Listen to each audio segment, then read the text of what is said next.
저기 과장인가요? 과장계장으로 이제 발령을 받았습니다.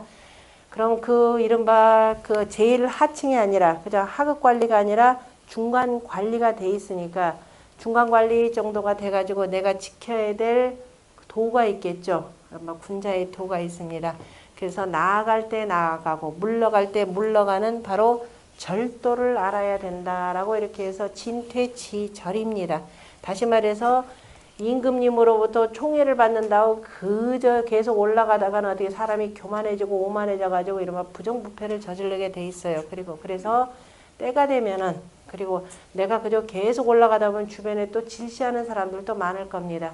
그러다 보면은 전혀 관계도 없는데 영모죄 저기 연루되기도 하고 이럴 때면 종효 같은 사람이 대표적인 사람이에요. 그 사람이 잘 나가니까 일부 이제 반란 세력들이 야 종효란 이름 하나 집어넣자.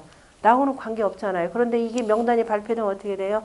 나는 전혀 관계 없는데 끼어가지고 괜히 그저 이 음해를 당하는 겁니다. 그래서 총증한극이라 저 뒤편에 나오는데 임금님의 총애가 더욱더 그 올라가면은 내가 거기에 저항해야 된다. 끝까지 가는 것을 저항해야 된다 그랬습니다. 그 정도가 되면은 그 얘기는 뭐냐면은 나는 군자인데 주변이 온통 소인배들로 득식을 한다 그러면은 도를 펴기가 힘들겠죠. 그럴 때는 그냥 내려와라 이 소리에 물러가라. 그렇죠? 그렇게 바로 군자의 진퇴지절입니다. 그러려면 어떻게 해야 되느냐? 군자의 도 앞에서 뭐예요? 군자 지도 공부했죠? 일륜지도 공부했고 그 앞에서 또 다시 성인지도 공부 다 했습니다.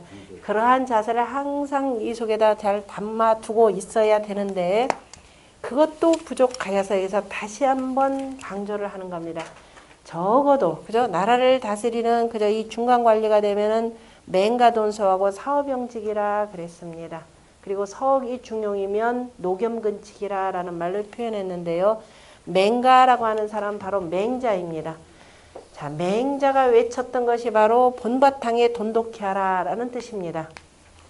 그 얘기는 뭐냐면은 자, 본바탕이라라고 하는 얘기는요. 그 사람의 우리가 일름 일량지위 도라 그랬죠. 한번 양하고 한번 음하는 것을 자 도라 하고 이걸 그대로 따라서 이어가는 것을 바로 뭐라고 하냐면 우리가 선이라 그랬습니다. 그래서 선이라 표현 일름 일량지위 도요. 그 다음에 계지자 선이요. 이걸 그대로 이어받는 것은 선이요. 그 다음에 그 선대로 이어받았기 때문에 나중에 다 이루어지는 거죠. 그래서 성지자 성이라 이렇게 표현을 했습니다. 그래서 모든 태어나는 모든 물건이라고 하는 것은 다 성을 갖고 있죠. 이름하여서 물성을 갖고 있습니다. 사람은 인성을 갖고 있고 짐승들은 수성이 있는 것이 되고 그래서 다 각각의 성품이 있는 것인데요. 그 성품은 바로 도를 그대로 따라서 이어받았기 때문에 성은 선하다라고 하는 맹자가 바로 성선설을 주장이 아니라 이건 도의 자연한 흐름입니다. 성선설을 얘기했고 근데 이걸 잘 이해를 못하는 사람들은 성악설이라는 걸로 해서 부딪히게 되는데 이 개념 자체가 다릅니다. 도 자체를 그대로 계지자 이어받는 것을 선이라라고 이렇게 표현했기 때문에 이어받지 못하면 아무것도 안 자라잖아요. 그죠? 봄, 여름, 가을, 겨울 하고 그리고 따뜻해지니까 만물이 싹 터 나오는 것. 이거 자체가 선이라 이렇게 되는 겁니다. 그래서 만물을 다 싹 트도록 백성들이 싹 터서 잘 자라도록 만들어주는 정치가 바로 어진정치라고 해서 인이라고 이렇게 표현했던 것인데요. 자, 이렇게 표현했습니다. 그런데 자 선하다 그랬더니만 그래서 성선이 되고 그래서 누구나 다 인의예지 신을 갖고 있다 이렇게 표현을 했는데 이거를 전국시대 군주들이 제대로 못 알아듣잖아요. 그러니까 당시에 제선왕이라고 하는 사람이 그 종을 나라의 큰 종을 하나 만들고 이제 종을 만들고 나면 이제 소를 한 마리를 잡아서 피 바르는 그 의식을 합니다. 그걸 흔종의 예라 그러는데요. 그때 이제 그 책을 읽다가 이렇게 보니까 큰 소 한 마리가 눈물을 뚝뚝 흘리면서 아주 서글프게 울면서 가는 모습을 보고 왜 그러냐 그랬더니 내 저기 흔종의 예 때문에 조금 있으면은 그 죽임을 당할 소입니다. 그러니까 제선왕이 어때요? 보고 아이고 불쌍해라. 그죠? 아이고 불쌍해라. 그래서 양으로 바꿔줘라 그랬습니다. 본인 딴에는 그냥 불쌍하다 이렇게 아무 생각 없이 그야말로 아무 생각 없이 그냥 앞뒤고 한 게 이렇게 군주가 이렇게 되면 안 되겠죠. 바꿔주니까 세상에서는 뭐라고 소문이 났냐. 저렇게 최고의 저 부자 나라의 제 나라 군주가 말이야 째째하게 소가 아깝다고 겨우 조그마한 양으로 바꿔가지고 흔종의 일을 하더라 이렇게 나온 거예요. 째째하다 나왔어요. 그리고 또 하나 뭐냐. 야, 네가 눈앞에 보인다고 저 소는 죽는 거 소는 그저 불쌍한 거 알면서 양은 그죠? 네 눈앞에 보이지 않는다고 양은 안 불쌍하냐? 얘기 나오죠. 이제 이렇게 나오니까 그걸 가지고 맹자가 가서 얘기하는 겁니다. 그때 이 세상에 선생님 저기 뭐야 그 왕을 보고서 째째하다고 합니다. 그때 무슨 말인가 그래요. 그래서 얘기를 해줬더니 허허 그랬던가 하면서 참 내가 무슨 마음 가지고 그 개를 놔줬을까 그죠? 양으로 왜 바꿔줬을까? 그럴 때 맹자가 뭐라고 하냐면은 불인지심입니다. 이렇게 표현해요. 사람엔 참아하지 못하는 마음이 있습니다. 이렇게 했습니다. 그랬더니 자 그렇구나. 참 여촌딱지라 그러면 또 대선왕의 그 시의 얘기까지를 인용을 하면서 야 내 마음을 상대방이 잘 헤아려 주는구나 라면서 이제 칭찬하는 겁니다. 불인지심이라 그러니까 맹자가 잘 됐다 싶었죠. 너 그래 얘는 경전 내용도 뭐 잘 알지 하니까 그런데 왕께서는 그 얘기하는 거죠. 그래 소가 죽는 거는 불쌍하고 보이지 않는 양은 불쌍하지 않습니까? 라고 얘기하면서 자 당신이 저지르는 그 정치 때문에 여차하면 전쟁이나 일으키고 하는 이러한 정치 때문에 당신 보이지 않는 데서 얼마나 많은 백성들이 죽어 나자빠집니까? 그 백성들은 불쌍하지 않습니까? 짐승들에 앞서서 누구를 더 불쌍히 여겨라? 사람들을 불쌍히 여겨라 그랬습니다. 불인인지심이라고 하면서 뭐라고 하느냐?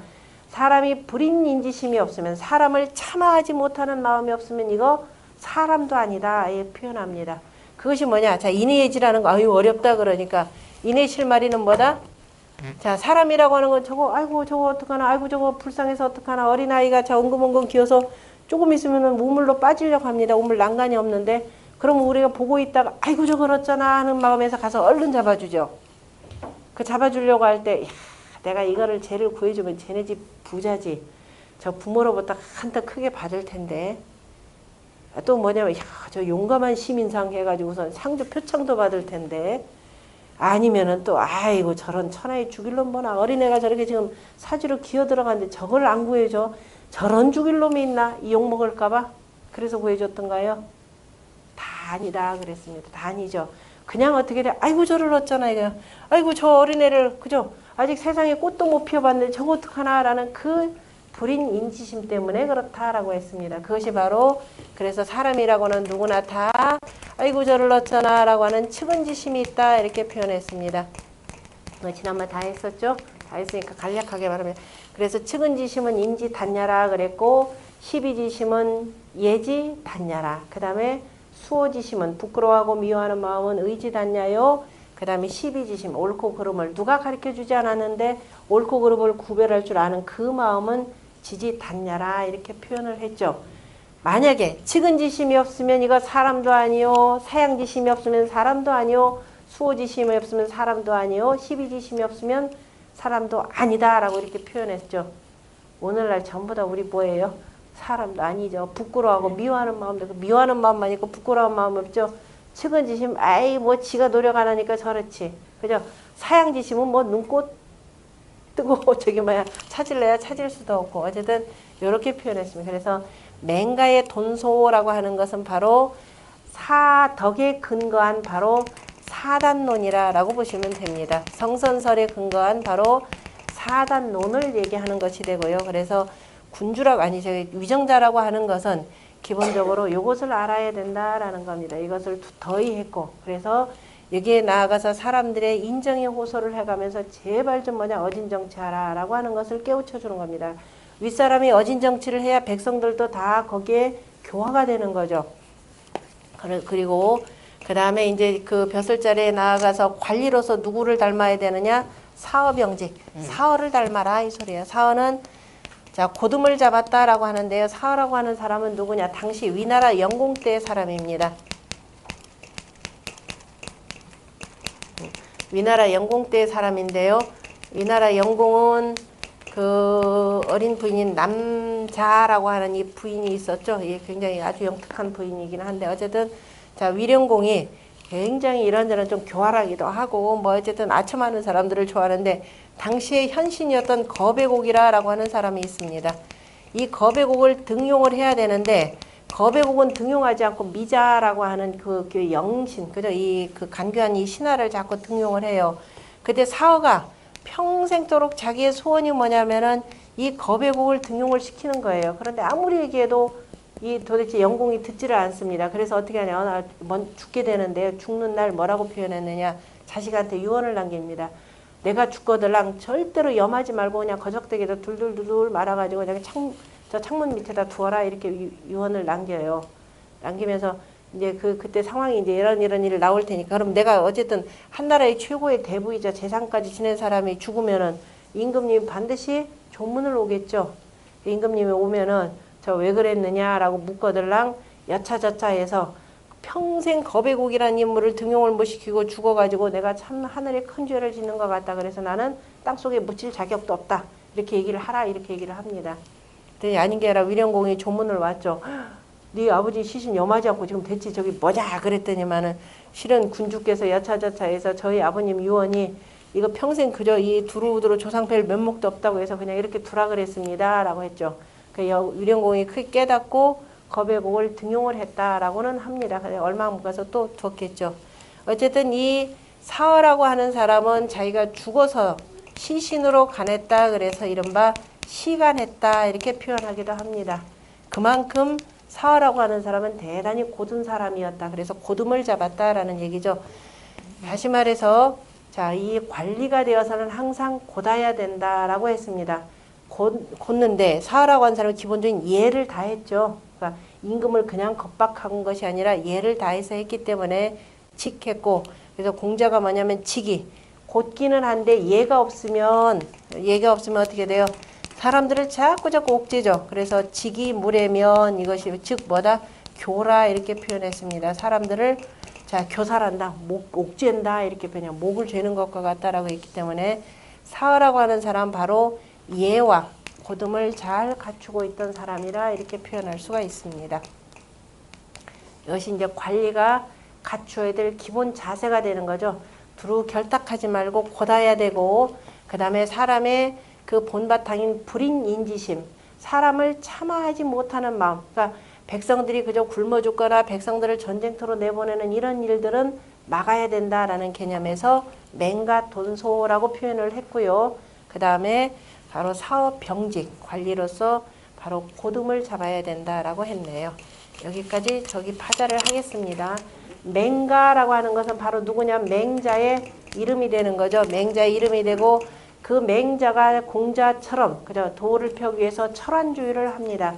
철환주의를 하다가 마침내 도가 펴지지 않으니까 다시 제자인 만장 등과 다시 더불어 돌아가 가지고 자기 고향 땅에 돌아가서 이른바 맹자라고 하는 책을 쓰기도 합니다. 그래서 맹자라고 할 때는 첫 번째 맹선생이라는 뜻도 있고 우리가 이렇게 하면은 맹자라고 하는 책이 있습니다. 오늘날 사서 중에 하나에 해당되죠. 우리는 저기서 수요일날 맹자 강의 하고 있습니다.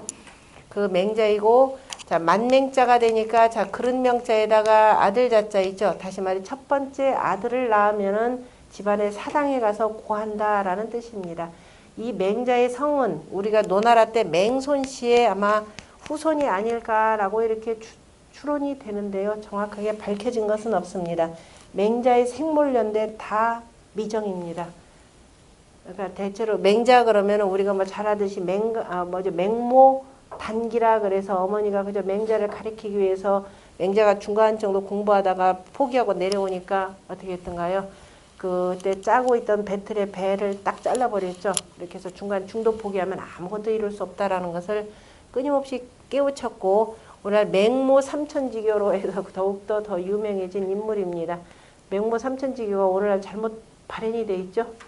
그래서 어디까지 헬리콥터 맘마까지 올라가는 겁니다. 자, 어쨌든 맹자는 자, 그 어머니로부터 시작을 해서 자, 어쨌든 뭐 훌륭한 어머니 밑에 훌륭한 아들이 나온다라고 하는 것은 대체로 통하는 내용이지 절대는 아닙니다. 순임금 같이 가장 그 완악한 아버지를 만났는데도 불구하고 그저 훌륭한 성인이 되신 분도 있으니까 어쨌든 자, 이 맹자가 되고 자, 이름은 가입니다. 어쨌든 맹자는 당시 전국시대 때 대단히 엄혹하고 전쟁의 그 제자 백가의 시대기는 하죠.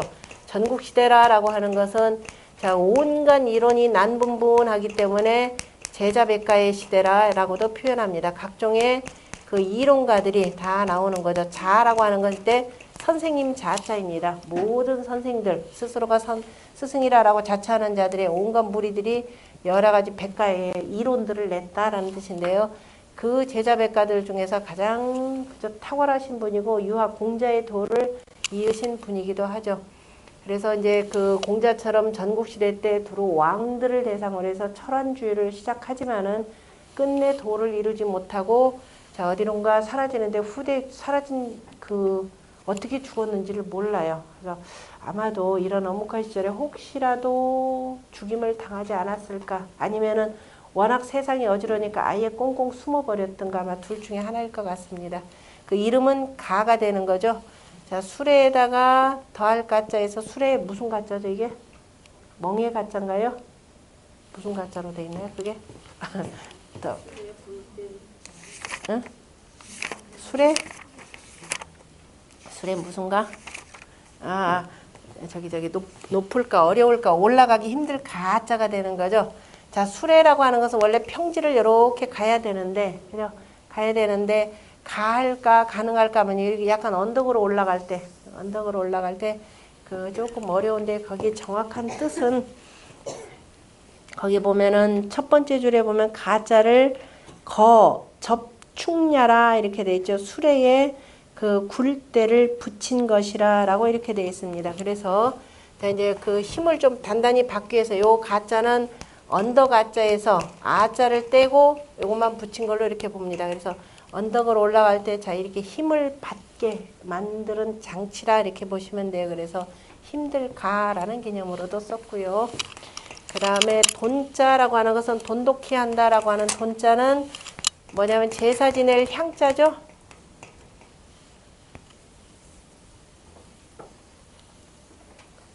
여기죠. 원형 이정이라고 해서 하늘의 덕을 원덕, 형덕, 이덕, 정덕이라 그랬습니다. 그래서 이 형통한 하늘과 땅의 그 덕에 대해서 만물을 다 이렇게 해서 길러주는 덕에 대해서 누가 제사를 지낸다? 장자가 제사를 지내기 때문에 제사 지낼 향자가 되고요. 이 제사 지내는데 그저 두루두루 여러 가지를 친다라고 하는 거 잡고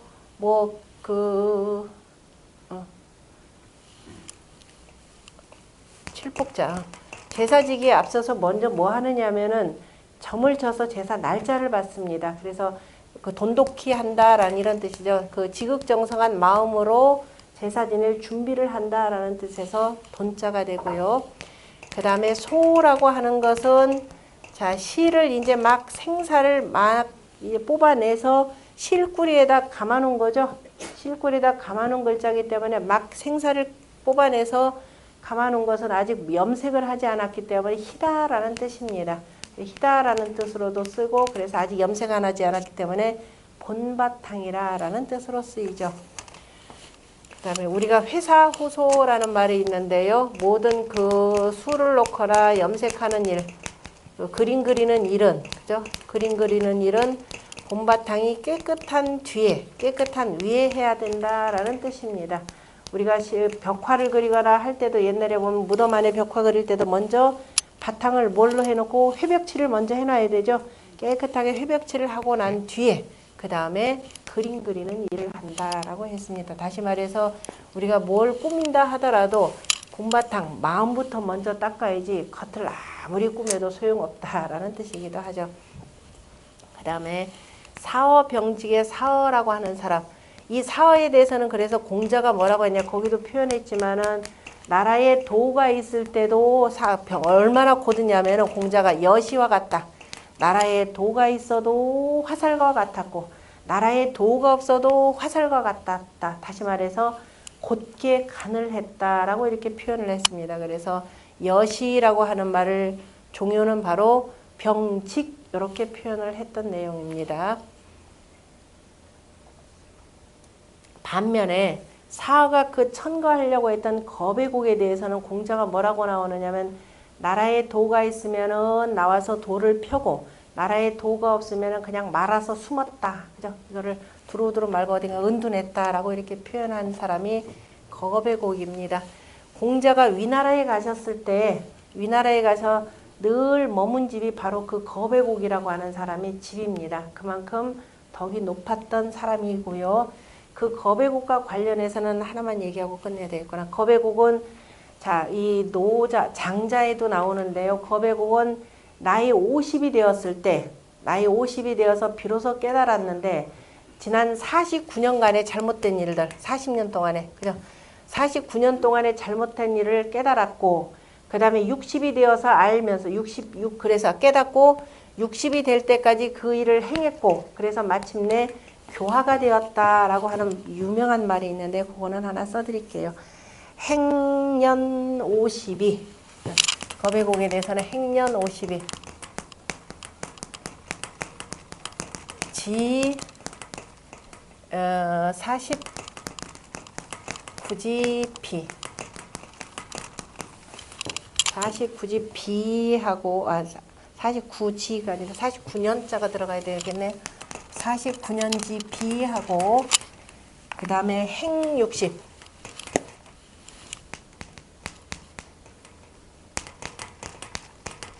행 60이 행년 62. 행년 62. 그 다음에 지가 맞나? 60화. 60화라라고 하는 말.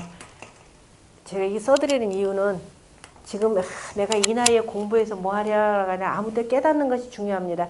깨달으면은 지나간 것에 대해서 그저 쭉 정리를 할 줄 알아야 돼요. 그래서 50년을 그죠? 50년을 쭉 살아오면서 행이다라는 50년 동안 쭉 행했는데 나중에 그 50이 되었을 때 공자로부터 뭐 가르쳐 하여튼 공자를 굉장히 또 흠모했던 사람이기도 합니다. 두루두루 49년 동안에 그 잘못된 일을 알고 그죠? 나이 60이 될 때까지 그래서 쭉 행에다가 마침내 60이 되어서 두루두루 화했다라고 되어 있습니다. 마침내 깨달았다 이렇게 표현을 했죠. 그러니까 우리가 뒤늦게 깨달은 사람에 대해서 누구를 보통 비유하냐면 거배곡으로 많이 비유를 합니다. 그래도 말이야 내가 이전 과거 생활을 잘못 조금 했지만은 나도 거배곡처럼 뒤늦게 깨달았다라고 하는 사람으로 많이 쓰이는 것이 바로 거배곡입니다. 그래서 거배곡이 늘 이 위나라에 노나라에 갔을 공자가 위나라에 가셨을 때 늘 거배곡에 침에 머물렀고 그래서 공자가 어디 가시면은 꼭 항상 때가 되면은 심부름꾼을 보내가지고 꼭 인사를 보내는 사람이 거배곡이었습니다. 논어에 잘 나타납니다. 내년에 논어 공부하실 때 꼭 공부하시고요. 자, 오늘은 여기까지.